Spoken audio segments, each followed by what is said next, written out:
오늘 본문 2절에 보시게 되면 하나님의 아들들과 사람의 딸들에 대한 언급이 나오는데요. 과연 이 본문에 나오는 하나님의 아들들이 누구고 사람의 딸들은 누구를 이야기하는 것이냐 하는 것에 대해서 굉장히 분분한 그런 논쟁들이 있어 왔습니다. 대체 누가 하나님의 아들들이고 누가 사람의 딸들이라고 지칭되고 있는 것일까요? 많은 성경학자들이 여기 나오는 하나님의 아들들을 천사들이라고 해석하고 있습니다. 하나님의 아들들, 여기 나오는 하나님의 아들들은 천사들을 일컫는 것이다 이렇게 이야기하죠. 천사들이 타락을 해서 세상에 있는 그 사람의 딸들과 결혼을 해서 자녀를 낳았고, 그 자녀들이 히랍 신화나 또는 그 세상에 내려오는 여러 그 고대적 신화들 속에 있는 자이언트들, 성경에서 네피림이라고 해석하고 있는 반신반인, 그러니까 반은 인간적 존재이면서 반은 신적 존재를 가지고 있는 그런 전설 속의 존재들이 바로 그 네피림들이다 이렇게 해석을 하는 그룹들이 있습니다. 그들이 성경에서 천사를 하나님의 아들들이라고 호칭하고 있는 여러 구절들을 또 이 교리를 서포트하는 그런 구절들로 인용을 하고 있습니다만은, 글쎄요, 저는 개인적으로 볼 때 여기 나오는 하나님의 아들들이 천사라고 보는 데에는 상당히 어려움이 있다고 생각을 합니다. 우선 천사가 과연 사람과 결혼을 해서 아이를 낳을 수 있는 존재인가 하는 그런 부분이에요. 우리는 어렸을 적에 나무꾼과 선녀 이야기를 많이 들어왔습니다. 이런 일들에 익숙해 있는 우리들에게는 상당히 가능성이 있어 보일 수도 있습니다만, 일면 성경은 우선 천사들이 영이기 때문에 우리들과 전혀 다른 존재이고, 특별히 예수님은 부활 이후에 우리가 시집도 가지 않고 장가도 가지 아니하는, 그러니까 성적 개념이 없어지는 것에 대하여 중성적 존재인 천사의 존재와 같이 되는 것이라고 설명을 하신 바 있기 때문에, 천사가 결코 사람과 결혼을 해서 아이를 낳을 수 있는 성적인 그런 행위를 할 수 있는 존재들인가 하는 것에 대해서 우선 기본적으로 고개를 갸웃거리게 됩니다. 자, 설령 이들이 천사들이었다고 가정합시다. 천사들의 세계는 오직 둘 중 하나일 뿐입니다. 타락한 천사와 여전히 하나님께 순종적인 선한 천사들. 그렇다면 여기 나오는 이 천사들은 과연 어떤 천사들입니까? 타락한 천사들인가요? 아니면 선한 천사들인가요? 만약 이들이 타락한 악한 천사들이라고 한다면 성경이 결코 그들을 하나님의 아들들이라고 부르지 않았을 것이고, 만일 이들이 여전히 하나님께 순종적인 선한 천사들이라고 한다면 그 하나님께 순종적인 선한 천사들이 이렇게 하나님을 거스려 악을 행하는 일들을 했을 가능성이 없어 보인다고 생각을 합니다. 그래서 많은 그룹이 이 존재들을 천사라고 보는 것보다 그들은 필경 사람들을 일컫는 것이었을 것이고, 특별히 셋의 후손들을 가인의 후손들과 구별해서 지칭하는 호칭일 것이라고 생각하는 그룹이 상당히 많죠. 자, 이런 이야기들은 구원과 직결되는 문제가 아니기 때문에 성경을 바라보는 일종의 퍼스펙티브, 관점입니다. 성경관. 이 일들 위에 우리의 교리를 세울 수 있는 그런 종류의 일들이 아니죠. 하지만 성경을 공부해 나가다 보면 우리가 풀기 어려운 문제들이 있는데, 제가 볼 때, 개인적으로 제가 볼 때에는 여기 나오는 하나님의 아들들이라고 하는 존재가 죽은 아벨을 대신해서 메시아를 이 땅에 보내시기 위해 하나님이 선택하신 셋의 계보에 있는 하나님의 선택받은 백성들을 일반적으로 부르고 있는 호칭일 것이라는 생각에 무게를 두고 있습니다. 사람의 딸들이라고 하는 것은 그렇다면 그와는 반대로 하나님께로부터 버려진 계보, 하나님을 거스리는 죄악의 길을 걷고 있었던 가인의 혈통 속에 있는 사람들을 지칭하는 그런 호칭으로서 대칭을 보이는 것이라고 생각을 하는 것입니다. 성경은 종종 경건한 하나님의 백성들을 하나님의 아들들 혹은 하나님의 자녀라고 직접적으로 호칭하고 있습니다. 신명기 14장 1절에, 시편 73편 15절에, 잠언서 14장 26절에 보면 하나님을 믿는 자녀들을 하나님의 백성이라고, 하나님의 자녀들이라고 그렇게 직접적으로 호칭하고 있는 그런 말씀들을 우리가 볼 수 있어요. 로마서 8장 14절에서 바울도 무릇 하나님의 영으로 인도함을 받는 자들이 곧 하나님의 아들이라고 이렇게 지칭하고 있는 것을 볼 수 있습니다.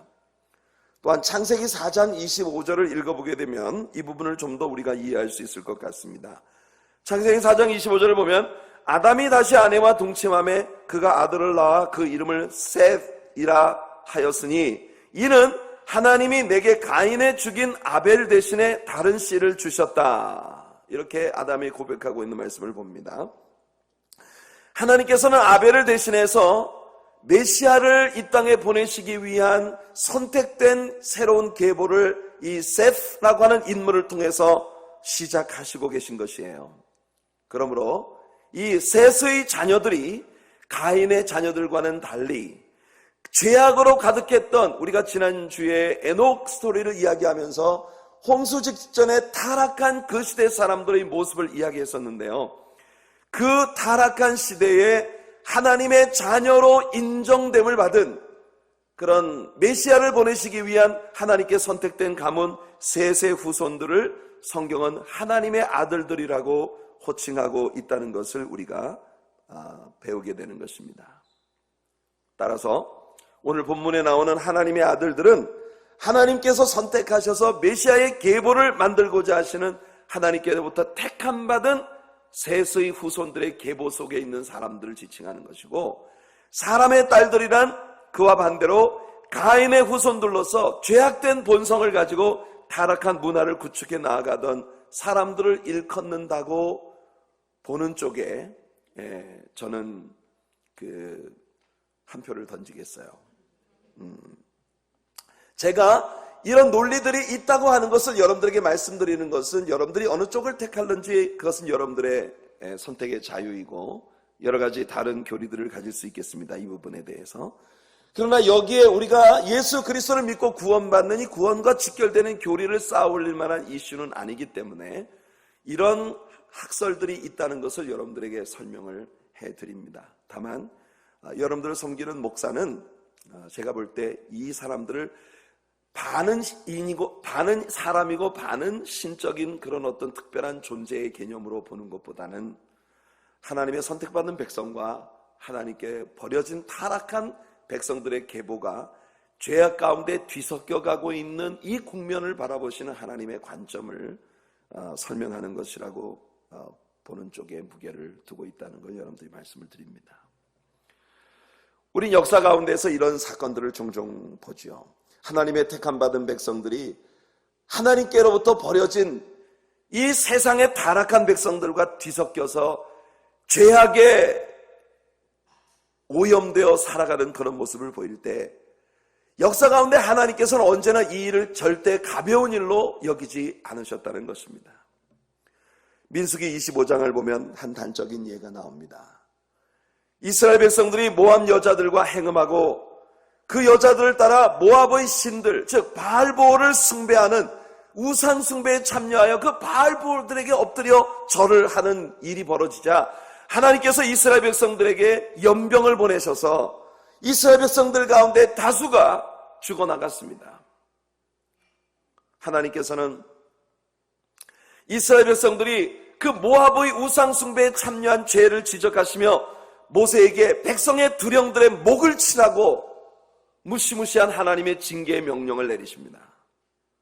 이 일로 온 이스라엘 백성들의 회막문에서 성소를 향하여 엎드려 울며 회개하고 있는데 보란듯이 시몬 지파의 한 족장이었던 시므리가 미디안 종족의 두령인 수루의 딸과 더불어 자기 텐트 안으로 들어가는 모습을 사람들이 목격하게 됩니다.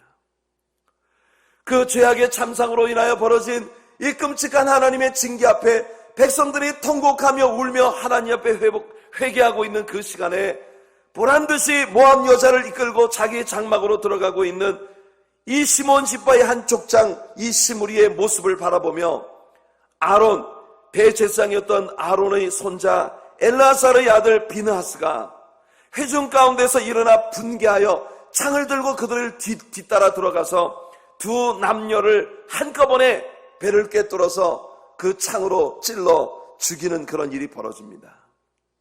놀라운 사실은 하나님을 대신하는 그 비느하스의 분노의 행위를 인하여 하나님께서 드디어 이스라엘 백성들에게 내리시던 그 징계와 진노를 멈추셨다는 것이에요. 이 일을 통해 우리는 하나님의 자녀들이 종종 죄악에 대하여 끔찍하게 반응하시는 하나님의 그 무서운 진노의 반응을 하나님의 자녀들이 이 땅을 향해 나타내 보일 필요가 있다고 하는 것을 보여주는 것입니다. 하나님의 백성들이 세상과 타협하지 아니하고 하나님 백성들이 죄와 타협하지 아니하고 죄를 죄라고 이야기할 수 있고 진리편에 확고하게 설 수 있을 때 우리는 이 세상을 향한 하나님의 무서운 진노를 멈추게 하는 에스겔 선지자가 말한 바 성벽에 무너진 데를 가로막고 서서 하나님과 백성 사이를 중보해 줄 누군가가 필요하다는 그 절실한 하나님의 나라의 필요를 하나님 백성들이 채울 수 있는 것이 아닌가 생각되는 것이에요. 성도 여러분, 우리 하나님의 교회와 우리 하나님의 교회의 모든 성도님들, 오늘 일부 예배에 나오신 여러 성도님들이 바로 하나님의 진리의 편에 서서 이 세상의 어두움들을 향하여 주님의 진리의 빛을 비추고 죄를 죄라고 말하고 의를 의라고 말하고 예수 그리스도의 피 묻은 복음을 열방을 향해 선포할 수 있는 하나님 편에 서 있는 사람들, 하나님의 진노로 진노하며 하나님의 분노로 분노하며 하나님의 진리 편에 서는 그런 진리의 역군들로 설 결단을 가질 수 있는 우리 성도님들이 되시기를 예수님의 이름으로 축복해드립니다. 사사기 3장을 보면 이런 말씀이 나옵니다. 사사기 3장 5절과 6절 말씀을 읽어드릴게요.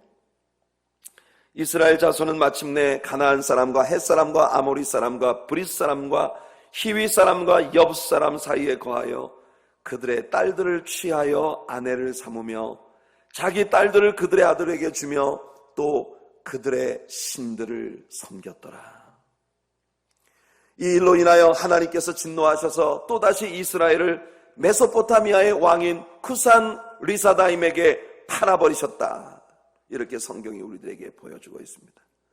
결국 이스라엘 백성들은 쿠산 리사다임을 8년 동안을 섬겨야 했고 그 끔찍한 학대와 고통 가운데 빠진 후에야 비로소 그 백성들이 하나님 앞에 살려달라고 몸부림을 치며 부르짖을 때에 하나님께서는 그들을 도울 구원자 사사를 보내셔서 그들에게 구원을 베풀어 주신 것이에요.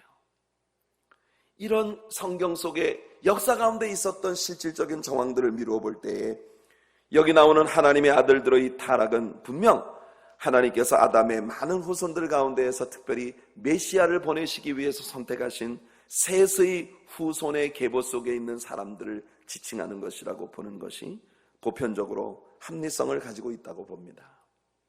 그러고 보면 성경은 우리들에게 모든 역사의 스테이지들마다 언제나 두 개의 완전히 다른 세계가 공존해 왔다는 사실을 우리에게 보여주고 있는 것이에요.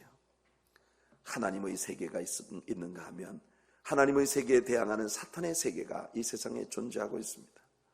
아담의 세계가 있는가 하면 뱀의 세계가 공존하고 있었고 아담의 타락 이후에 가인의 후손들의 완전히 죄악 가운데 빠져버린 그런 세대가 있는가 하면 그 세대들이 하나님을 심히 아프시게 하던 죄악의 관영하던 때에 셋의 후손들의 세계가 일어나 메시아를 이 땅에 보내시기 위한 하나님의 선택된 계보로서의 빛을 발하는 에녹 같은 그런 인물들이 나타나던 셋의 후손의 계보의 세대가 있었던 것입니다.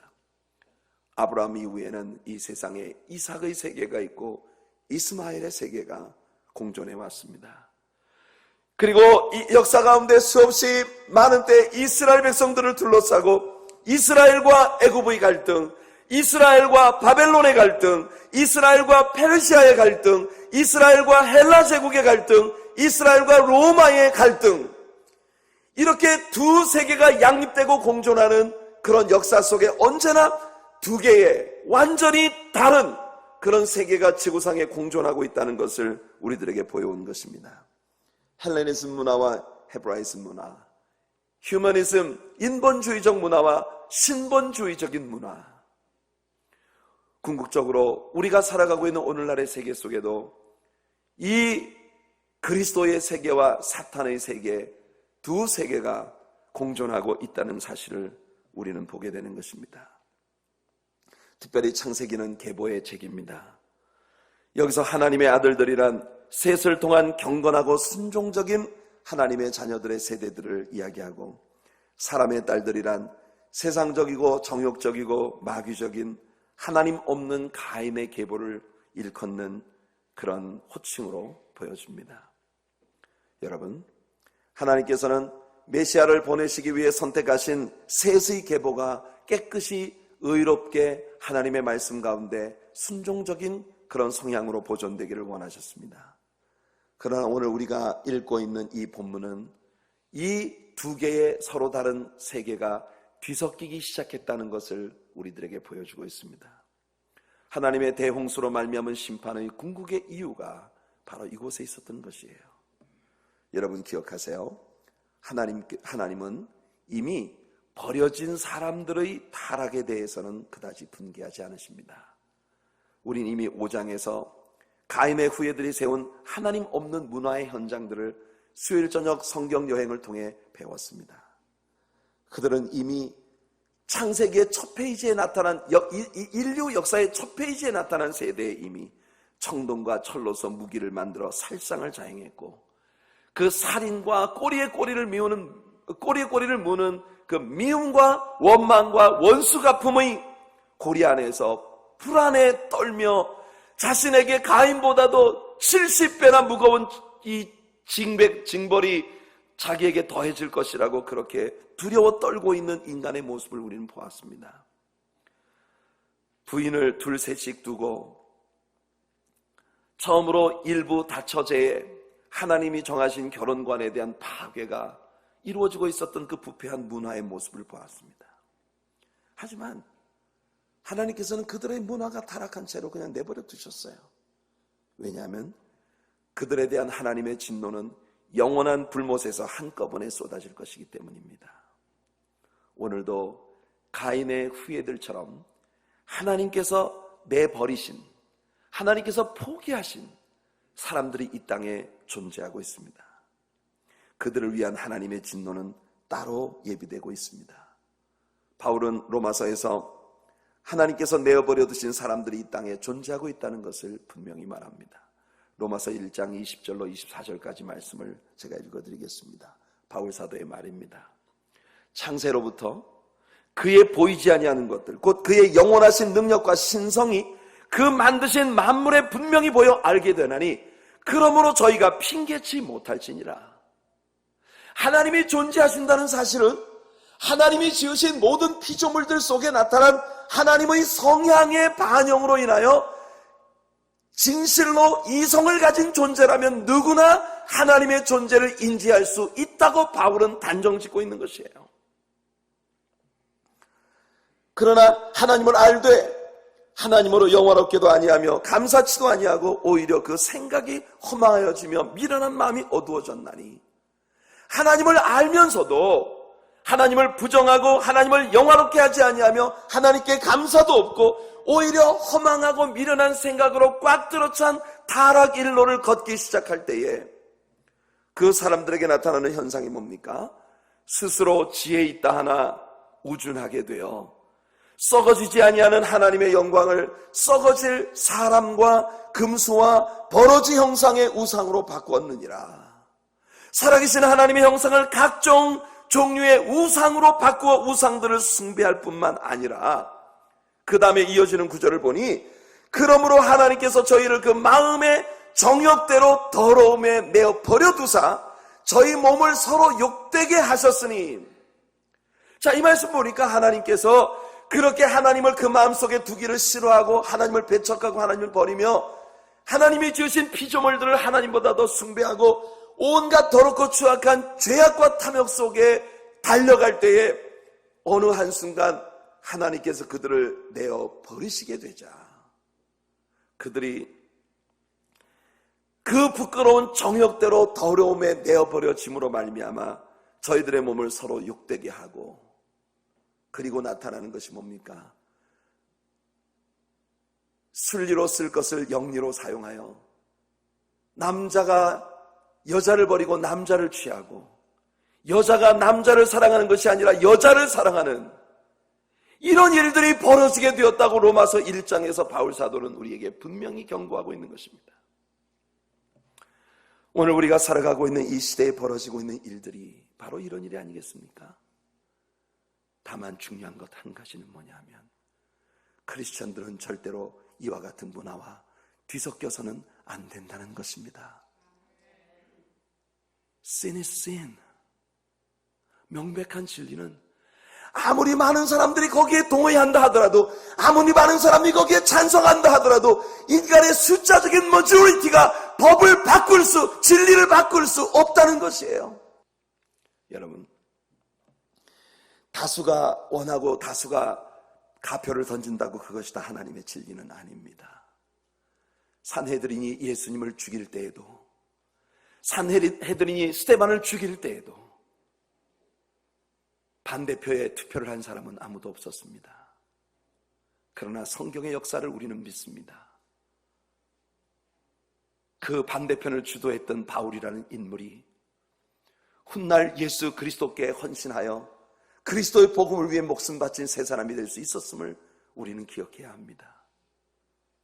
죄악으로 얼룩지고 타락된 문화를 걷고 있는 이 세상을 향해 우리는 예수 그리스도의 사랑을 보여야 하고, 끝없는 십자가 아래서의 희생의 기도가 있어야 하고, 하나님의 진리를 끝까지 외칠 수 있는 결단이 우리들에게 필요할 것이에요. 하나님의 자녀들이 타락할 때, 성경의 역사 가운데 이스라엘의 타락이 언급될 때마다 나타나는 것이 있는데, 그것은 우상 숭배이며 또한 동성연애의 죄악에 참여하는 일이었습니다.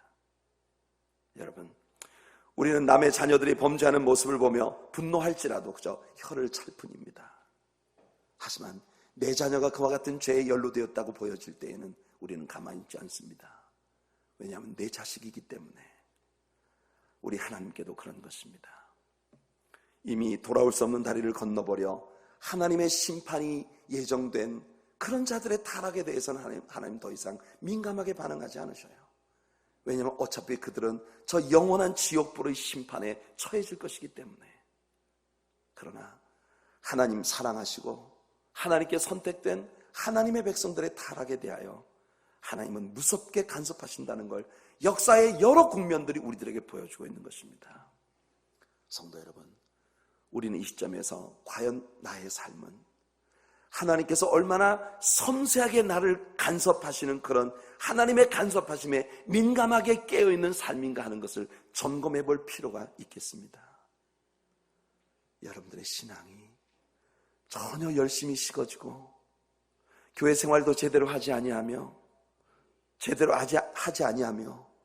여러분들의 삶에서 하나님의 말씀도 공부하지 않고 기도도 하지 않고 주님을 사랑하는 헌신된 그런 삶의 열매들이 따르지 않는데도 불구하고 여러분의 삶을 향한 하나님의 가슴 아픈 간섭하심을 여러분들이 느끼지 못하고 계시다면 오늘 여러분들이 하나님 앞에 울며 매달려 있어야만 합니다.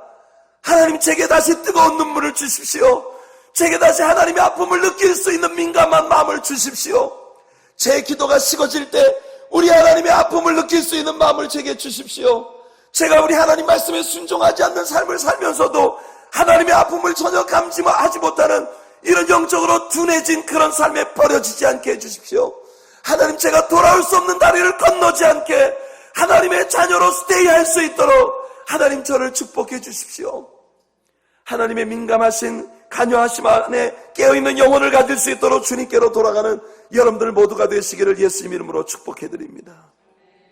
진정으로 여러분을 사랑하는 목자의 심정으로 여러분께 호소합니다. 어서 속히 세상과 뒤섞여 살아가던 삶을 떠나시기를 바랍니다. 떠나셔야 합니다. 더 늦어지기 전에 떠날 수 있도록 하나님께 도움을 구하십시오. 우리 자신의 능력으로는 죄를 버릴 수가 없습니다. 하나님의 성령의 능력이 우리에게 필요합니다. 그러므로 절실히 주님께 구하시기를 바랍니다. 이렇게 하나님을 믿는 자녀들과 뒤섞여 하나님을 믿는 자녀들과 하나님을 저버린 세상 사람들이 뒤섞여 살아가는 세상을 향한 하나님의 진노가 담겨있는 구약 성경의 마지막 책 말라기는 세상과 섞여 뒤죽박죽 되어진 채로 율법에 얽매여 꼬박꼬박 하나님께 제사드리며 나오던 이스라엘 백성들을 향한 신랄한 하나님의 비난을 담고 있습니다. 그들은 종교인들이었습니다. 가인의 제사처럼 정한 시간에 정한 장소에서 일정한 예물을 드리며 하나님께 제사를 드리는 자들이었어요. 그러나 그들의 제사 속에는 하나님께 대한 존경심이 없었습니다. 그들은 자기의 동물들 가운데 흠 있고 병들고 못난 것들을 골라서 하나님께 가져왔습니다. 심지어 성전에 올라오는 길에서 남의 것을 훔쳐가지고 온 소나 양이나 이런 것들로 하나님께 제사를 하는 일도 비일비재했어요. 제사장들은 극도로 타락해서 따로 사례를 지불하지 아니하면 밤이 되어도 성전문을 닫을 자가 없고 새벽이 되어도 촛불을 간검할 자가 없었습니다. 하나님은 이런 자들의 예배를 받지 않으셨습니다. 도리어 하나님은 말라기를 통해 그들에게 선포하셨습니다. 너희가 돌이키지 아니하면 두렵건대 내가 와서 저주로 그 땅을 칠까 하노라. 무서운 말씀으로 말라기는 끝맺고 있는 것입니다. 여러분, 언제부터 하나님의 아들들과 사람의 딸들이 뒤섞여 살기 시작했는지를 유심히 살펴보십시오. 창세기 6장 1절을 보니 사람이 땅 위에 번성하기 시작할 때 그들에게서 딸들이 나니 이렇게 말합니다. 킹 제임스 버전에서 이 구절을 보면 우리말에 번역되지 않은 이 문장의 맨 앞에 이런 구절이 나옵니다. Now it came to pass. Now it came to pass. 이것은 어떤 사건으로부터 일정 간격의 시간이 흐른 후에 이 일이 벌어졌다는 걸 우리에게 보여주고 있어요. 우리는 이 일이 아담의 타락과 가인의 살인으로 이어졌던 일련의 범죄 행위와 그에 대한 하나님의 무서운 징계의 사건들이 사람들의 뇌리에서 사라져갈 무렵 이 일들이 벌어지기 시작했다는 것을 암시받고 있는 것입니다. 여러분, 문제는 언제나 모든 일들이 비로소 잘 되어가고 있다고 느낄 때입니다. 언제나 그런 순간에 문제가 생깁니다. 모든 것이 잘 되어가고 있다고 느낄 때, 그럴 때 우리는 항상 조심해야 합니다. 항상 명심할 것은 모든 것이 순조롭게 되어간다고 해서 그것이 다 하나님 허락하신 축복은 아니라는 것을 깨달아야 한다는 겁니다. 우리는 그럴 때 더욱 경성하여 정말 내 삶에 되어지고 있는 이 모든 일들이 하나님의 허락하심과 주의 진리에 합당한 것인가 하는 것을 기억해야 하고 돌보아야 하고 경성하고 깨어있어 교만하거나 방종에 빠지지 않도록 우리는 우리 자신을 관리해야 한다는 것입니다. 아담의 범죄가 있고 가인의 살인이 있고 하나님의 무서운 저주의 반포가 있은 후 오랜 시간이 지나고 사람들은 하나님의 징계를 서서히 잊어가고 있을 무렵, 그래서 사람들은 이제 모든 것이 다 잘 되어가고 있다는 잠옷 평화의 분위기를 느낄 그 무렵에 사람들은 자기들이 하는 모든 일들이 하나님의 용인하심 안에 있다는 그런 생각을 갖게 되는 것입니다. 오늘의 미국처럼 다수가 원하면 그것이 다 하나님의 용인하심 안에 있다고 느끼고 있는 미국 사람들처럼 말입니다. 성경은 예수님의 재림이 있기 직전에 또 한 번 이 땅에 그와 같은 종류의 거짓 평화가 올 것이라고 예언하고 있습니다. 데살로니가 전서 5장 1절로 3절에 바울이 말합니다. 형제들아, 때와 시기에 관하여는 너에게 쓸 것이 없으면 주의 날이 밤에 도적같이 이를 줄을 너희 자신이 자세히 알미라. 저희가 평안하다 안전하다 할 때 잉태된 여자에게 해산 고통이 이른과 같이 멸망이 후련히 저에게 이르니 결단코 피하지 못하리라. 감히 익으면 꼭지가 떨어지게 되어 있습니다. 이 땅에 관영한 죄악은 반드시 심판을 몰고 올 것이며 이것이 성경에 예언되어 있는 것입니다. 예수님도 당신의 재림의 날이 노아의 날과 같을 것이라고 천명하셨습니다. 누가복음 17장 26절과 27절에서 노아의 때에 된 것과 같이 인자의 때도 그러하리라. 노아가 방주에 들어가던 날까지 사람들이 먹고 마시고 장가들고 시집가더니 홍수가 나서 저희를 다 멸하였으며. 여러분, 섞여 사는 삶의 열매들이 어떻게 나타났습니까? 또 섞여 사는 시대에 있는 오늘의 현실 속에는 어떤 열매들이 나타나고 있습니까? 노아 시대의 사람들의 모습과 오늘의 현실을 한번 대조해 봅시다. 오늘 본문 5절을 보니까 노아 시대에 관영하던 죄악들도 오늘 이 시대의 죄악을 능가하지는 못했습니다. 여호와께서 사람의 죄악이 세상에 관영함과 그 마음의 생각의 모든 계획이 항상 악할 뿐임을 보시고, 얼마나 놀라운 일입니까? 인간의 마음속에 떠오르는 생각들마다 항상 악할 뿐이었다는 걸 하나님이 보셨다고 했어요. 이제는 아름다운 구석이란, 예쁜 구석이란 조금도 찾아볼 수 없는 천덕꾸러기 같은 인간의 모습으로 전락한 모습이 여기에 보입니다. 예수님은 주님이 재림하시는 날 사람들의 모습이 그와 같을 것이라고 말씀하셨습니다. 우리는 조심해야 합니다. 경성해야 합니다. 깨어 있어야 합니다. 세상 모든 사람들이 다 그렇게 사는 세상이라고 우리도 그렇게 따라가서는 안 됩니다. 여러분, 하나님의 진리의 말씀을 이럴 때일수록 더 열심히 배워야 하고, 하나님의 말씀 위에 굳건히 서야 하고, 하나님의 기쁨이 될 수 있는 진리의 삶을 삶으로서 살아낼 수 있는 세대들이 되어야만 한다는 것입니다. 노아 시대는 예술과 산업의 급속한 발전이 있었습니다. 창세기 4장에 나타났던 가인의 후예들의 문화가 그 증거예요. 오늘날에 와서 인간의 기술과 과학의 발견들은 정말 놀라울 정도의 스피드로 급속히 변해가고 있습니다. 너무나 유사하지 않습니까? 노아 당시에는 하나님을 믿고 하나님의 명령을 전하는 사람들이 극히 적었습니다. 그래서 사람들은 그 시대에 하나님의 말씀을 전하는 자들, 예컨대 에녹이나 노아 같은 그런 사람들을 무시하고 멸시하고 조롱했어요. 에녹은 죄악이 충만하던 시기에 하나님과 동행했던 인물이고 믿음으로 하나님을 기쁘시게 했습니다. 지난 수요일 저녁에 배웠던 것처럼 유다서 14절과 15절은 우리들에게 놀랍게도 이 에녹이라는 인물이 자기 시대에 예수 그리스도와 관련된 예언을 선포하고 있었다는 사실을 우리는 배웠습니다. 에녹은 아들을 낳았습니다. 그 시대 사람들이 자기가 아무리 복음을 외쳐도 듣지 아니하므로 그 터져나갈 것 같은 절망적인 마음으로 아들을 낳아놓고는 그 아들의 이름을 무두셀라라고 지었습니다. 그 무두셀라라고 하는 아들의 이름의 의미는 이 아이가 하나님의 심판의 타겟이라고 하는 뜻이에요. 이 아이가 죽을 때의 세상에 심판이 임한다는, 정말 그 시대 사람들을 향한 복음의 절규를 담고 있는 이름이었던 것이에요. 그 시대 사람들은 무두셀라를 이름을 부를 때마다 얼마나 비웃었겠습니까? 이 아이가 죽을 때 하나님의 심판이 임한다고? 이 아이 언제 죽나? 그 시대 사람들은 어제가 있었으니 오늘이 있고 오늘이 있으니 또 내일이 있을 것이다. 세상 속의 모든 일들은 언제나 반복되는 것이다. 그렇게 생각하며 그렇게 역사가 흘러갈 것이라고 기대하고 있었을 것이에요. 노아라는 인물은 어떤 사람입니까? 그는 메마른 땅에 길이가 137m나 되며 폭이 23m, 높이가 14m에 달하는 웬만한 오늘날의 실내 체육관보다도 더 큰 그런 배를 지었던 것이에요. 그의 이런 행위가 하나님의 경고를 보여주는 것이었지만 아무도 귀담아 듣지 않았습니다. 오히려 사람들은 그를 조롱했을 것이 분명합니다. 오직 그 방주를 통해 구원받은 사람이 8명 뿐이었으니까요. 오늘날도 세상에 교회는 많지만, 교회 다니는 사람도 많지만, 진정으로 거듭나고 하나님을 기쁘시게 하는 믿음으로 하나님과 동행하는 사람은 오늘날에 참으로 희귀종이고 마이너리티가 되고 있는 그런 세상을 우리가 살고 있는 것이에요.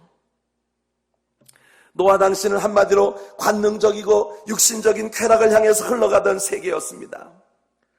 오늘 여러분들에게 읽어드린 본문 2절을 보세요. 하나님의 아들들이 사람의 딸들의 아름다움을 보고 자기들이 좋아하는 모든 자로 아내를 삼았다고 말하고 있습니다. 무슨 뜻입니까? 이제 노아의 시대에 한 남자와 한 여자 사이의 결혼 개념은 이제 더 이상 구속력이 없는 그런 개념이 되어버렸다는 것이에요. 내가 좋아하는 사람이 있으면 모든 사람을 아내로 삼았다고 말하고 있으니 일부 다처 일처 다부, 동성간, 이성간, 다양한 종류의 결혼관이 그 시대에 펼쳐지고 있었다는 것을 우리에게 분명히 보여주고 있고, 이것이 우리 하나님의 심판의 이유였다는 사실을 우리에게 보여주고 있는 것입니다. 여러분, 이것이 셋의 후손들이 가인의 후예들에게서 얼마나 많은 것을 본받고 있는지를 우리에게 잘 보여주고 있는 거 아니겠습니까? 그들의 결혼의 조건은 외모의 아름다움에 있었고 자기를 인간적으로 즐겁게 해준다는 데 있었습니다. 자기들이 좋아하는 자, 쉽게 얘기해 나를 좋게만 해주면 모든 사람으로 아내를 삼을 수 있었다는 것이에요. 다중결혼이 성행하고 있었고 동성간, 이성간, 추악한 죄악이 그 시대에 벌어지고 있었음을 우리에게 보여주고 있습니다.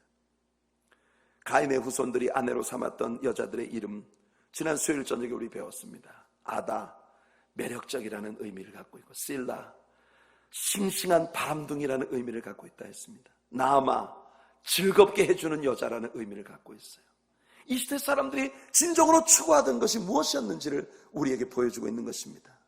오늘날도 마찬가지 아니겠습니까? 현대인들이 추구하는 건 오직 육신적인 눈에 매력적인 것, 육신적인 눈에 싱싱한 것, 그리고 자신의 육체만을 즐겁게 해주는 모든 것들을 추구하고 있는 그런 세상을 우리 살고 있어요. 이제 우리는 이 세상에 항상 두 세계가 존재하고 있다는 것을 배웠습니다. 그렇다면 우리가 사탄의 세계에 속한 자가 아닌 하나님의 세계에 속한 자로서 어떻게 살아야 할 것인지 노아를 통해 배워야만 합니다. 노아는 의인이었고 당대의 완전한 자였고 하나님과 동행하는 자였습니다. 우리 이미 지난 주일에도 에녹의 삶을 통해 하나님과 동행한다는 것이 구체적으로 어떤 것인지를 배웠습니다. 하나님 말씀을 듣고 믿고 순종하며 하나님 말씀을 전하는 그런 삶을 살아가는 것이에요.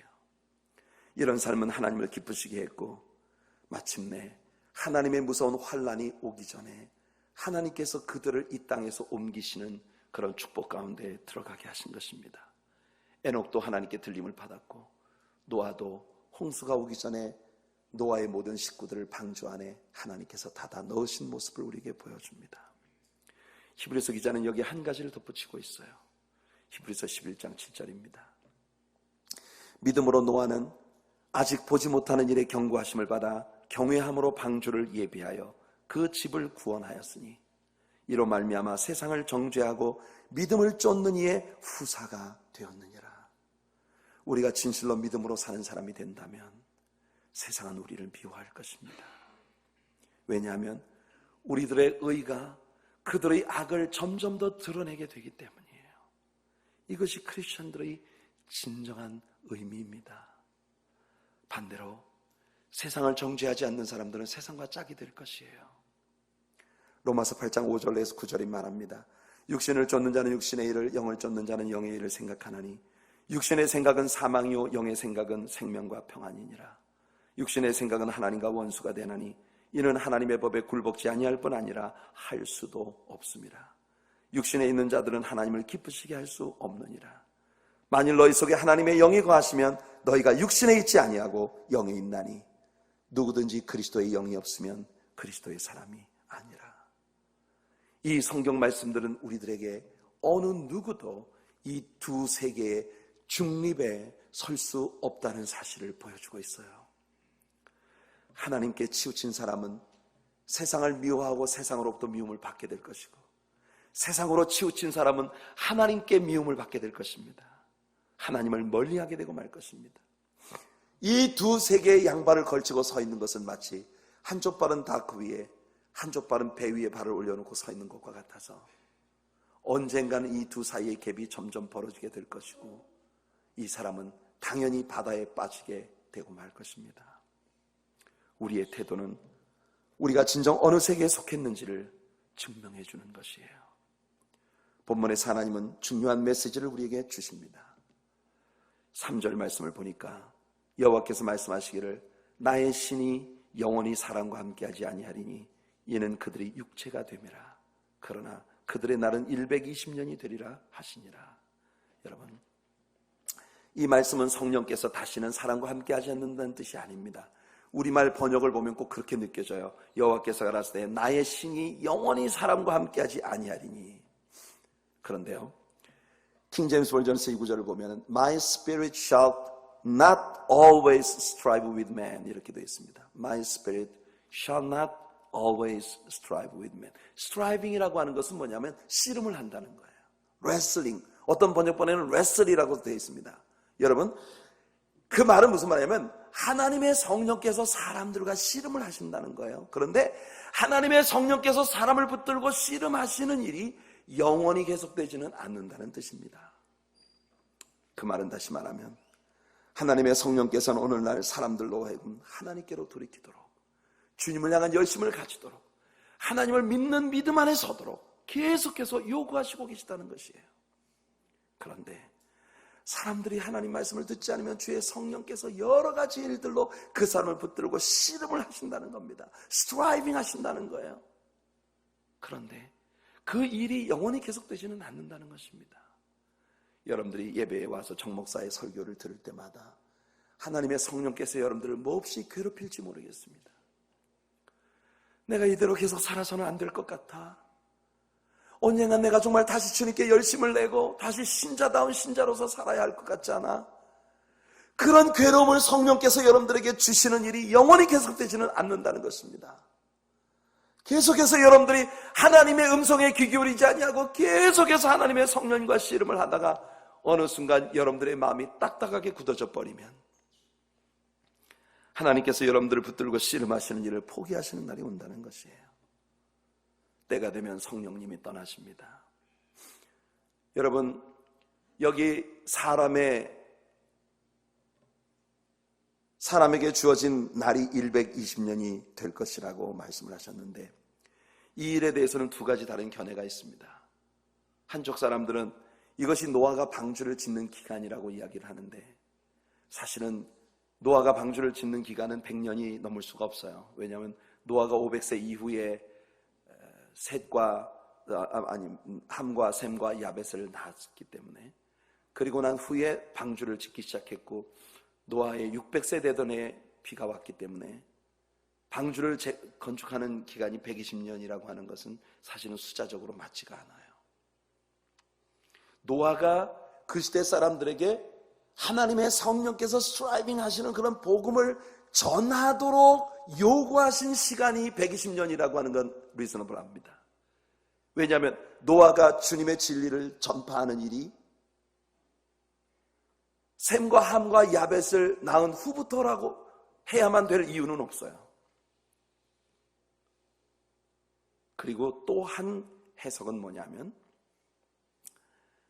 이 120년이라는 것이 홍수가 있고 난 이후에 사람들의 수명이 급격히 줄어들어서 인간의 수명이 홍수 이후에 120년으로 줄어들게 될 것이라고 하나님이 말씀하신 것이라는 해석도 있는데, 이것 역시 받아들일 수 있는 가능성이 있는 해석이에요.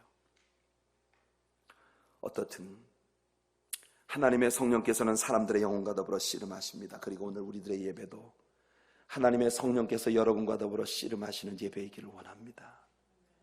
하나님의 성령께서 여러분들을 바꾸시기 위하여 보다 더 신앙생활에 열심을 내시라고, 여러분들에게 주일만 나오지 말고 수요예배도 좀 와서 성경 공부 좀 하세요.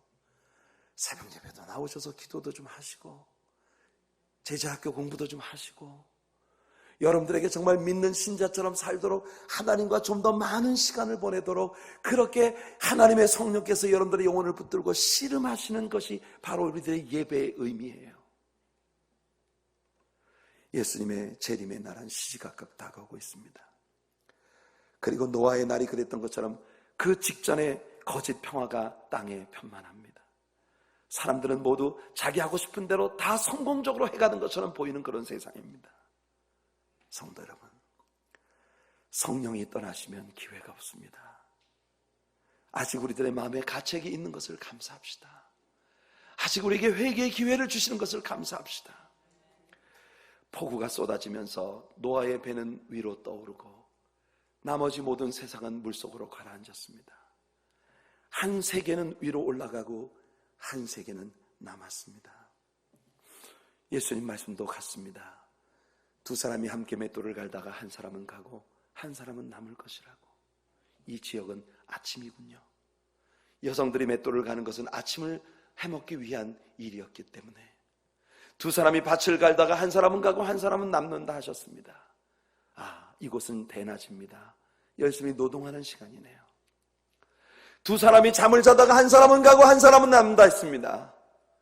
이곳은 밤이군요. 지구는 둥그니까. 모든 나라들마다 시간 개념이 다른데 예수님의 재림의 날은 어떤 지역은 밤일 것이고 어떤 지역은 아침일 것이고 어떤 지역은 한낮일 것이에요. 한 세상은 가고 한 세상은 남습니다. 어느 좋은 그날 아침에 우리는 주님께로부터 들려올림을 받게 될 것이에요. 그날을 믿음으로 바라며 언제나 이 땅에 공존하고 있는 두 개의 세계 가운데 나는 명백히 어느 세계에 속한 사람인가, 이것이 여러분들에게 분명해지는 오늘 축복된 이 아침이 되시기를 예수님의 이름으로 축원해 드립니다.